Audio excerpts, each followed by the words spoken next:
রক্তচাপ বা হাইপারটেনশনকে প্রায়শই নীরব ঘাতক বা সাইলেন্ট কিলার বলা হয়ে থাকে এবং হাইপারটেনশনের ক্ষেত্রে দেখা গেছে যে এটির উপসর্গ প্রাথমিক অবস্থায় খুব একটা বোঝা যায় না এবং যার কারণে এটি ধীরে ধীরে হৃদরোগ, কিডনিজনিত সমস্যা বা অন্যান্য বিভিন্ন ধরনের মেজর কিছু রোগ তৈরি করতে পারে। আজ আমরা আলোচনা করার চেষ্টা করব যে কিভাবে সচেতন থাকলে এবং আপনার জীবনযাত্রা কতটুকু পরিবর্তন করতে পারলে হাইপারটেনশনের মতো রোগ থেকে আপনি মুক্ত থাকতে পারবেন। দর্শক, আপনাদের সবাইকে আমন্ত্রণ জানাচ্ছি RTV স্বাস্থ্য বিষয়ক নিয়মিত আয়োজন মেডিক্যাফে, পাওয়ার বাই নেভিয়েন। আপনাদের সাথে আছি আমি নুসরাত দীপা। আজ আমাদের সঙ্গে অতিথি হিসেবে রয়েছেন ডক্টর লোহানী মোহাম্মদ তাজুল ইসলাম, সহযোগী অধ্যাপক, হৃদরোগ বিভাগ, বাংলাদেশ মেডিকেল বিশ্ববিদ্যালয়। এবং আমাদের আজকের আলোচ্য বিষয় হচ্ছে উচ্চ রক্তচাপ প্রতিরোধ এবং সুস্থ জীবনযাপন।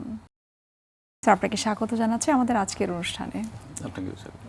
স্যার, যেমনটি আমরা বলছিলাম যে উচ্চ রক্তচাপকে আমরা সাইলেন্ট কিলার বলে থাকি। আপনি যদি আমাদেরকে একটু বলতেন যে বাংলাদেশের প্রেক্ষাপটে বাংলাদেশে যে জনগোষ্ঠী রয়েছে এটার মূল সিনারিওটা আসলে কি, অর্থাৎ হাইপারটেনশনের রোগীদের সংখ্যাটা আসলে কতটুকু? আপনি ঠিকই বলেছেন, উচ্চ রক্তচাপ একটি সাইলেন্ট কিলার। এটিকে আমরা সাইলেন্ট কিলার এই জন্যই বলি কারণ উচ্চ রক্তচাপের ম্যাক্সিমাম পেশেন্টেরই কোনো লক্ষণ আমরা পাই না এবং ম্যাক্সিমাম ক্ষেত্রেই দেখা যায় যখন উচ্চ রক্তচাপজনিত জটিলতা নিয়ে আসে তখনই আমরা এটিকে ধরতে পারি যে উনি উচ্চ রক্তচাপজনিত জটিলতায় ভুগছে এবং তার আগে থেকে উচ্চ রক্তচাপ ছিল। এবং আমাদের দেশে উচ্চ রক্তচাপ একটা বৃহৎ পপুলেশন উচ্চ রক্তচাপে ভুগছে। আমরা প্রতি 4 জনের অলমোস্ট একজন উচ্চ রক্তচাপের রোগী আমরা পাই আমাদের মধ্যে এবং আমাদের অ্যাপ্রক্সিমেটলি আমাদের দেশে প্রায় 4,86,00,000 মানুষ উচ্চ রক্তচাপে ভুগছে। এই যে আপনি বললেন স্যার, প্রতি 4 জনের মধ্যে একজন, সেটা কি অ্যাডাল্ট পারসন নাকি 20-এর নিচে তাদের বয়স? 20-এর নিচে বয়সেও আমরা উচ্চ রক্তচাপ পাই। স্পেশালি এখন আমাদের স্কুল গোয়িং চিলড্রেনদের ক্ষেত্রেও আমরা অনেক উচ্চ রক্তচাপের রোগী পেয়ে থাকি। আমাদের আধুনিক জীবনযাপনের পদ্ধতির জন্য, মানে সেডেন্টারি লাইফস্টাইল, আমাদের পরিশ্রমের অভাব, আমাদের খাদ্যাভ্যাস, বিভিন্ন কারণে দেখা গেছে যে আমাদের স্কুল গোয়িং অনেক বাচ্চাদেরও উচ্চ রক্তচাপের ঝুঁকি বাড়ছে এবং অনেকেই উচ্চ রক্তচাপে ভুগছে। আচ্ছা স্যার, আপনি যেহেতু বললেন যে ইয়াং জেনারেশন যারা রয়েছে তাদের মধ্যে উচ্চ রক্তচাপ বা হাইপারটেনশন দেখা দিচ্ছে, আপনার কাছে আসলে কি মনে হয় যে এই যে আধুনিক জীবনযাপন আমরা যাপিত করছি, ল্যাপটপ, কম্পিউটার, সেডেন্টারি লাইফস্টাইল, এবং তার মধ্যে দেখা যায় যে আমাদের স্ক্রিনিং টাইম অনেক বেশি, আমাদের ঘুম কম হচ্ছে, এগুলোকে আসলে হাইপারটেনশন হওয়ার ক্ষেত্রে ট্রিগার করে?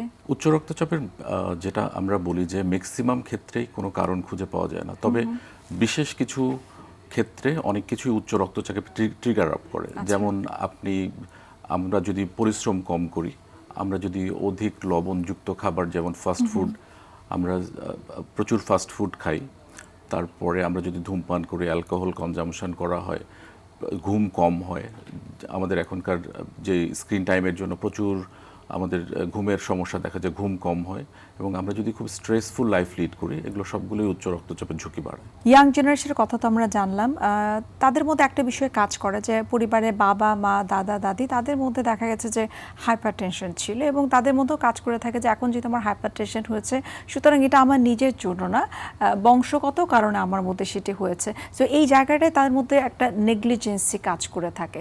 তাদের উদ্দেশ্যে আপনার কোনো পরামর্শ রয়েছে? আমি যেটা আগেই বলেছি, উচ্চ রক্তচাপ সব ক্ষেত্রেই প্রতিরোধযোগ্য না। এটা অনেক ক্ষেত্রেই আমরা দেখি যে উচ্চ রক্তচাপের কোনো কারণ পাওয়া যায় না, তবে আমাদের যে বাবা মার উচ্চ রক্তচাপ থাকলে তাদের উচ্চ রক্তচাপ হওয়ার একটা প্রবণতা থাকে এবং উচ্চ রক্তচাপ যদি আমরা কন্ট্রোল করি, এটা আমাদের সুস্থ জীবনযাপনের মাধ্যমে উচ্চ রক্তচাপের যে ঝুঁকিগুলো আছে এবং উচ্চ রক্তচাপ যদি নিয়ন্ত্রণ করি এবং উচ্চ রক্তচাপ কন্ট্রোল করি সুস্থ জীবনযাপনের মাধ্যমে, আমাদের উচ্চ রক্তচাপের ঝুঁকিগুলো অনেক কমানো সম্ভব। উচ্চ রক্তচাপের ক্ষেত্রে যে আমাদের বিভিন্ন ধরনের মরবিডিটি বলি আমরা, যেমন স্ট্রোকের মাধ্যমে পঙ্গু হয়ে যাওয়া, চোখে অন্ধত্ব, কিডনি নষ্ট হওয়া, বিভিন্ন ধরনের যে ঝুঁকিগুলো, এগুলো আমরা উচ্চ রক্তচাপ নিয়ন্ত্রণ করি এবং সুস্থ জীবনযাপনের মাধ্যমে এগুলো প্রতিরোধ করতে পারি। আচ্ছা, আপনি ঝুঁকির কথা স্যার যেহেতু বলছেন, সেই ঝুঁকিটার দিকে যাওয়ার ক্ষেত্রে নিশ্চয়ই এটা প্রাথমিক অবস্থাতে হয় না, আস্তে আস্তে যখন দেখা যায় যে হাইপারটেনশনের জন্য যতটুকু ধরনের মেডিকেশনস গ্রহণ করা দরকার, যে ধরনের লাইফ লিড করা দরকার, সেটি যখন প্রপারলি তারা মেনটেন করে না তখনই কিন্তু আস্তে আস্তে দেখা যায় বিভিন্ন অর্গানের দিকে এফেক্ট করে। একটু যদি স্পেসিফিক করে বলতেন যে হাইপারটেনশন যদি আনকন্ট্রোল থাকে তখন প্রাথমিক অবস্থায় কোন কোন অর্গানগুলো সব থেকে বেশি এফেক্টেড হয়? হাইপারটেনশন যদি থাকে আমাদের হৃদরোগ হওয়ার ঝুঁকি অনেক বেশি বাড়ে, তারপরে আমাদের স্ট্রোকের ঝুঁকি বাড়ে ব্রেইনের, আমাদের চোখে অন্ধত্ব হয় অনেক হাইপারটেনশনের জন্য, আমাদের কিডনি নষ্ট হওয়ার ঝুঁকি বাড়ে। এগুলো মেইনলি হাইপারটেনশন। এছাড়াও আমাদের প্রচুর হাইপারটেনশনের জন্য আমরা বলতে পারি যে এটা আমি যেটা বললাম সাইলেন্ট কিলার, এটা আমাদের অনেক ধরনের শারীরিক সমস্যা হতে পারে হাইপারটেনশনে। একদম চোখ থেকে শুরু করে আমাদের মাথা থেকে শুরু করে পা পর্যন্ত শরীরের সব কিছুই হাইপারটেনশনের জন্য ইফেক্টেড হতে পারে। আচ্ছা, আমাদের বর্তমান যুগের প্রেক্ষাপটে যদি বলি যে আমরা তো এখন রাত জেগে কাজ করি, সেটা স্টুডেন্ট হোক বা অনেক ওয়ার্কিং পার্সন যারা রয়েছে, রাতে কাজ করতে হয় এবং স্ক্রিনিং টাইম অনেক বেশি। সো আপনার কাছে কি মনে হয় আসলে ঘুমটা কি আসলে হাইপারটেনশনকে বাড়িয়ে দিতে পারে কিনা?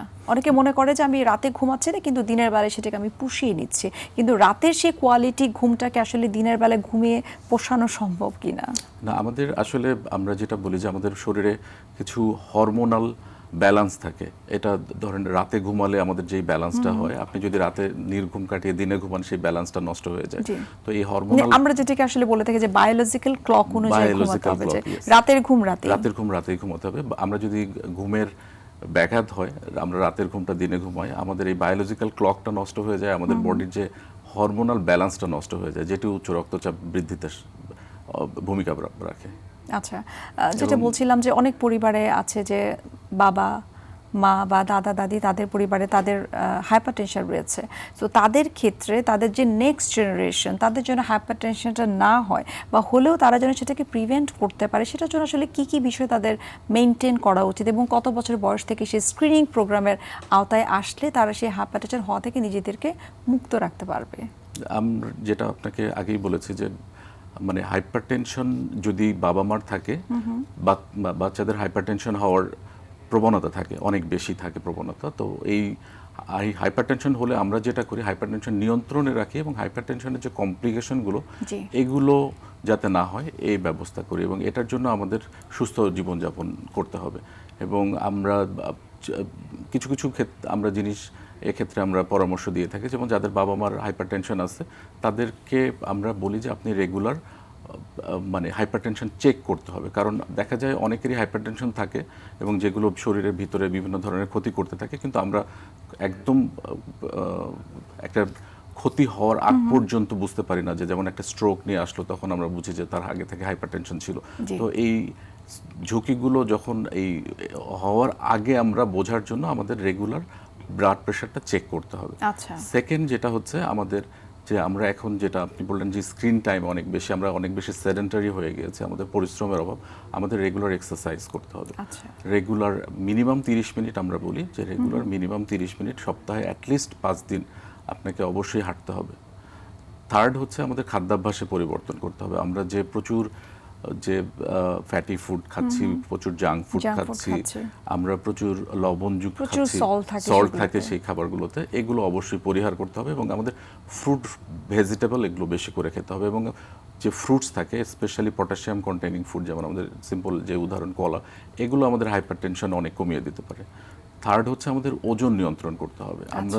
আমরা দেখি এখন একদম স্কুল গোয়িং বাচ্চা থেকে শুরু করে সবাই ওবেসিটিতে ভুগে। ওবেসিটি একটা রোগ এবং ওবেসিটিটা এবং এটাকে তো আমরা এখন বলতে পারি যেটা একটা বার্নিং ইস্যু এবং ওবেসিটি অবশ্যই ওজন নিয়ন্ত্রণ করতে হবে। আমরা এরপরে ঘরোয়া বিষয়গুলো জানবো। অনেকে ঘরোয়া পদ্ধতিতেও ব্লাড প্রেশার কন্ট্রোলের চেষ্টা করে থাকে, সেটি জানবো বিস্তারিত। একটা বিরতির সময় হয়ে গেছে, আমরা বিরতি নিচ্ছি। দর্শক, আপনারা দেখছেন RTV স্বাস্থ্য বিষয়ক নিয়মিত আয়োজন মেডি ক্যাফে পাওয়ার্ড বাই নেভিয়ান। আমরা নিয়ে নিচ্ছি একটা ছোট্ট বিরতি, আমাদের সঙ্গে থাকুন।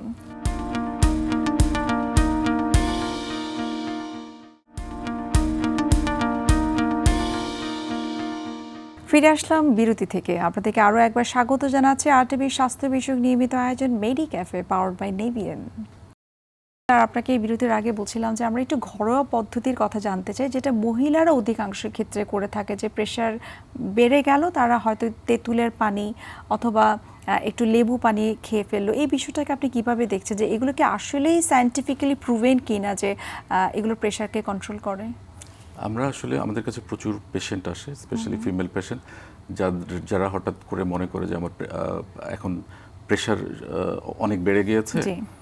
আমার তখন তারা তাড়াতাড়ি তেঁতুলের পানি অথবা বিভিন্ন ধরনের ঘরোয়া পদ্ধতি জি। নেয় এবং মনে করে যে এটা তার প্রেশারটা কমিয়ে দেয়। আসলে এক নম্বর হচ্ছে যে প্রেশার, তার কি হাইপারটেনশন আদৌ আছে কিনা এটা আমাদের আগে ডায়াগনোসিস করতে হবে। হাইপারটেনশন ডায়াগনোসিসটা আমরা একবার একটা সিটিংয়ে প্রেশারটা রেকর্ড করলাম, প্রেশারটা বাড়তি পাওয়া মানে যে হাইপারটেনশন তা না।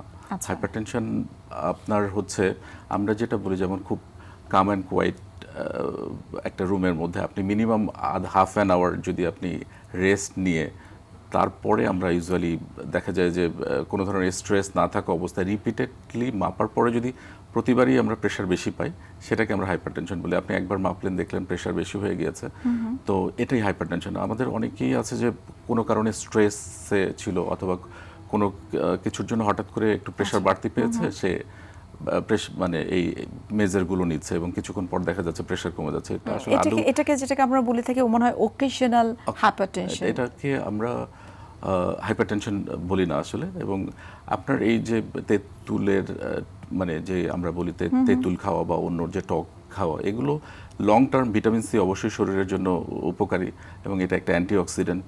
এগুলো অবশ্যই লং টার্ম খেলে আমাদের শরীরের জন্য অনেক উপকার আছে, কিন্তু এটা যে সাডেনলি আপনার প্রেশার কমিয়ে দেবে সেটা না। ম্যাক্সিমাম ক্ষেত্রেই দেখা যায় যে সবাই খাওয়ার পরে একটু কাম অ্যান্ড কুল জায়গায় বসে থাকে অথবা একটু রেস্ট নেয়, তখন দেখা যায় যে প্রেশারটা ন্যাচারালি এমনিই কমে আসে। আচ্ছা। এটার সঙ্গে আসলে তেঁতুলের টক খাওয়া বা অথবা যে কোনো টক খাওয়ার কোনো রিলেশন নাই। আচ্ছা, আমরা একটু জানতে চাই যে আমাদের অনুষ্ঠানটি যারা দেখছেন, অনেক অডিয়েন্স হয়তো তাদের মনে প্রশ্ন থাকতে পারে যে ঘরে হয়তো তিনি আছেন এবং প্রেশার মেপে দেখলেন যে সেটা ম্যানুয়াল হোক বা ডিজিটাল মেশিনে উনি প্রেশার মেপে দেখলেন প্রেশারটা একটু বাড়তি আছে, সো ওই মুহূর্তে উনি ডাক্তারের কাছে যদি না যায়, ঘরোয়াভাবে আসলে উনি কি করতে পারে? আসলে আমরা যেটা বলি যে প্রেশার যদি একদম সাডেনলি কমিয়ে ফেলতে হবে সেটা না। আমরা যখন হাইপারটেনসিভ একটা রোগী পাই, আমরা তার রিস্ক স্ট্র্যাটিফিকেশন করি যে ফিউচারে তার হৃদরোগ হওয়ার ঝুঁকি কতটুকু, স্ট্রোক হওয়ার ঝুঁকি কতটুকু, কিডনির সমস্যা হওয়ার ঝুঁকি কতটুকু, এটার উপর বেসিস করে আমরা তার কিভাবে ঔষধ দিব নাকি লাইফস্টাইল মডিফিকেশন দেবো, এটা ডিসিশন নিই। অনেক ক্ষেত্রেই আমরা দেখি যে অনেককেই আমরা এক্সারসাইজ দিই, ওজন নিয়ন্ত্রণ করতে বলি, আমরা ফুড হ্যাবিট নিয়ন্ত্রণ করতে বলি, যেমন ফ্রুটস ভেজিটেবল বেশি খেতে বলি, ওজন নিয়ন্ত্রণ করতে বলি, তার হচ্ছে রেগুলার এক্সারসাইজ করতে বলি। দেখা যায় অনেক ক্ষেত্রে প্রেশার অনেকটা কমে আসে, তাদের ঔষধের প্রয়োজন হয় না। তো কিন্তু যাদের দেখা যায় যে সামনে মানে ফিউচার রিস্ক অনেক বেশি, আমরা রিস্ক স্ট্র্যাটিফিকেশন করি। ইনস্ট্যান্ট রিলিফের জন্য তারা আসলে কি করতে পারে? অনেক সময় আপনারা হয়তো পরামর্শ দিয়ে থাকেন, যেটা আমরা শুনি যে ঘুমের ঔষধ সাময়িকভাবে দেওয়ার জন্য বা একটু কাম অ্যান্ড কোয়াইট পরিবেশে আসলে ঘুমানোর জন্য বলে থাকেন। ম্যাক্সিমাম ক্ষেত্রে দেখা যায় যে এটা আসলে হাইপারটেনশন, একটা stress related pressure elevation, nerve রিল্যাক্সেশনের জন্য। এটা নার্ভ রিল্যাক্স, যে দেখা যায় যে যাদের এই ধরনের থাকে স্ট্রেস রিলেটেড প্রেশার এলিভেটেড থাকে, স্ট্রেস বিভিন্ন ধরনের ঘুম প্রপারলি ঘুমালে অথবা যদি একটু আমরা ঘুমের ওষুধ খাই, স্ট্রেসটা কমে গেলেই দেখা যায় তাদের প্রেশারটা নিয়ন্ত্রণে চলে আসে বা প্রেশারটা স্বাভাবিক অবস্থায় চলে আসে। তো এই জন্যই তাদের বলা হয়। কিন্তু আমার মনে হয় যদি কারো রিপিটেডলি মেজারমেন্টেও যদি দেখা যায় যে প্রেশারটা সবসময় বাড়তি থাকছে, স্ট্রেস রিলিফের পরও বাড়তি থাকছে, সে যদি রিপিটেড মেজারমেন্টের পরও বাড়তি থাকে, তাহলে তার একজন চিকিৎসকের শরণাপন্ন হতে হবে। সে যেগুলো করতে পারে, যে রেগুলার এক্সারসাইজ করতে পারে, প্রপারলি ঘুমাতে পারে, ওজন নিয়ন্ত্রণ করতে পারে, খাদ্যাভ্যাস পরিবর্তন করতে পারে, ফ্রুটস ভেজিটেবল খেতে পারে এবং স্ট্রেস কমাতে পারে, কমিয়ে গ্র্যাজুয়ালি কমে আসবে। কিন্তু তার প্রেশারের জন্য, প্রপার মেডিকেশনের জন্য অবশ্যই একজন চিকিৎসকের শরণাপন্ন হতে হবে। আমাদের দেশে এমন অনেক মানুষদেরকে আমরা দেখেছি যারা একটু সলভেন্ট, তারা যেটা করে থাকে যে আমাদের দেশে যে আয়োডিনযুক্ত লবণটা পাওয়া যায় তার পরিবর্তে, যেহেতু ডাক্তার পরামর্শ দিয়েছে যে সল্টেড খাবার না খাওয়ার জন্য, তারা পিঙ্ক সল্ট বা সি সল্ট খেয়ে থাকে। আপনার কাছে একটু পরামর্শ জানতে চাই, এই ধরনের সল্ট কি আসলেই উচ্চ রক্তচাপকে নিয়ন্ত্রণ করে বা ব্যালেন্স করে কিনা? আমাদের হচ্ছে ডেইলি সল্ট কনজাম্পশন কমাতে হবে, সেটা পিঙ্ক সল্ট হোক, সি সল্ট হোক, অথবা আমরা যে আয়োডিনযুক্ত সল্ট খাই। কিন্তু অনেকেই কথাটা শোনার পর একেবারেই সল্ট ফ্রি খাবার রান্না করে থাকে। না, সল্ট ফ্রি না, সল্ট আমাদের শরীরের জন্য সল্টের প্রয়োজন আছে, কিন্তু সেটা একটা নির্দিষ্ট মাত্রায়। অতিরিক্ত লবণ খাওয়া যাবে না। এটা আমরা হচ্ছে আয়োডিনযুক্ত লবণই হোক, অনেকেই বলে যে কাঁচা লবণ খাওয়া যাবে না, অর্থাৎ তরকারির সঙ্গে বা প্রচুর লবণ দিচ্ছে কিন্তু সে এক্সট্রা সল্ট যে অ্যাডেড নিচ্ছে না, এটাকে মনে করে রিমেডি। কিন্তু আসলে এবং কাঁচা লবণটাকে অনেকে ভেজে তারপর আবার পাতে নিয়ে খাচ্ছে। এটা কোনো ধরনের কোনো ফরমেটেরি সল্ট, এক্সেস সল্ট খাওয়া যাবে না, একটা নির্দিষ্ট মাত্রায় সল্ট কনজাম্পশন করতে হবে। এটা পিঙ্ক সল্ট হোক, এটা হচ্ছে আয়োডিনযুক্ত সল্ট হোক, অথবা সি সল্ট, সবগুলো সল্টই নির্দিষ্ট মাত্রায় নিতে হবে। আচ্ছা, আমরা এমন কর্পোরেট অনেক মানুষদেরকে দেখেছি যে তারা হয়তো খুব কাম অ্যান্ড কোয়াইট এনভায়রনমেন্টে কাজ করছে, ফিজিক্যাল অ্যাক্টিভিটিস হয়তো বা তার নেই, কোনো ধরনের স্ট্রেস তার নেই, কিন্তু তারপরও তার প্রেশার একটু বাড়তি। এর পেছনে কি কোনো কারণ থাকতে পারে বিশেষ? ম্যাক্সিমাম ক্ষেত্রে দেখা যায় যে আমি যেটা আগেই বলেছি, ম্যাক্সিমাম ক্ষেত্রে প্রেশারের কোনো কারণ পাওয়া যায় না। আর হচ্ছে এই ধরনের ক্ষেত্রে যারা সেডেন্টারি থাকে তাদের দেখা যায় বডি মেটাবলিজম অনেক কমে যায়। বডি মেটাবলিজম কমে গেলেও প্রেশার হতে পারে, অথবা যাদের অ্যাক্টিভিটি অনেক কমে যায় তাদেরও প্রেশার, মানে প্রেশার, আপনার যদি প্রেশার বংশগতভাবে থাকে বা প্রেশার হওয়ার টেন্ডেন্সি থাকে, তার প্রেশারটা বেশি থাকতে পারে।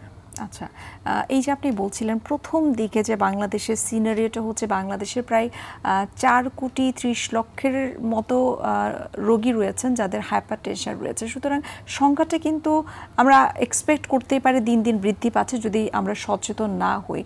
সর্বোপরি আপনার কাছে কি পরামর্শ আমরা জানতে পারি যে আসলে কি কি বিষয় ম্যান্ডেটরি মেনটেন করতে পারলে আমরা হাইপারটেনশন থেকে মুক্ত থাকতে পারবো? আপনাকে আমরা যেটা বলছি যে আমাদের আসলে ম্যাক্সিমাম লোকজনই ইকোনমিক্যালি সলভেন্ট না। তো একটা রোগ যখন হয়ে যায়, এটার আমাদের ইকোনমির জন্য অনেক বার্ডেন পড়ে। ধরেন আপনি একটা হার্টে ব্লক নিয়ে আসলেন, অথবা আপনি স্ট্রোক নিয়ে আসলেন, এটা শুধু ফ্যামিলির জন্য বার্ডেন, তার হয়তো তার চাকরিটাও চলে যাবে যদি সে প্যারালাইজড হয়ে যায়, অথবা সোশ্যালি বার্ডেন হয়ে যায়, ফ্যামিলির জন্য বার্ডেন হয়ে যায়, তার ইনকাম কমে যায়, প্লাস হচ্ছে এটা আমাদের ট্রিটমেন্টও আমাদের জন্য তখন ডিফিকাল্ট হয়ে যায় আসলে, এবং ট্রিটমেন্টের কস্টও অনেক কম।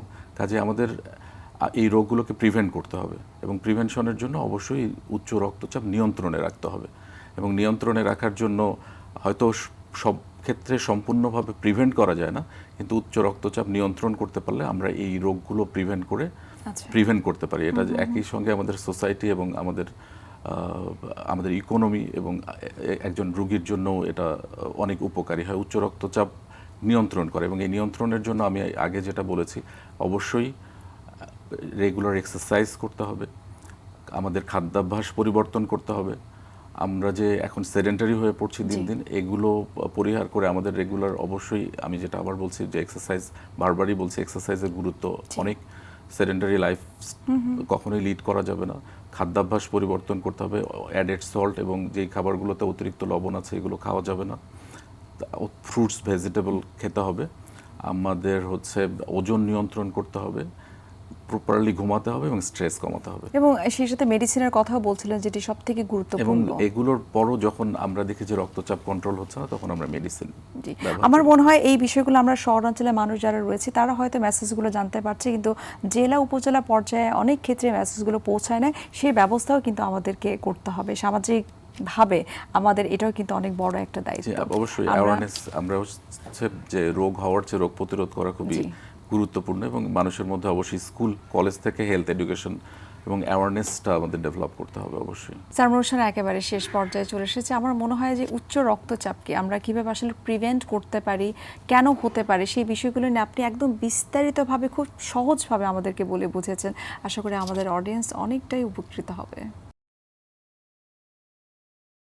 দর্শক, এতক্ষণ আপনারা দেখছিলেন RTVর স্বাস্থ্য বিষয়ক নিয়মিত আয়োজন মেডিক্যাফে পাওয়ার্ড বাই নেভিয়ান। আজ আমরা এখানেই শেষ করছি, দেখা হবে আবার আপনাদের সঙ্গে। সে পর্যন্ত আপনারা সবাই ভালো থাকুন, সুস্থ থাকুন। আল্লাহ হাফেজ।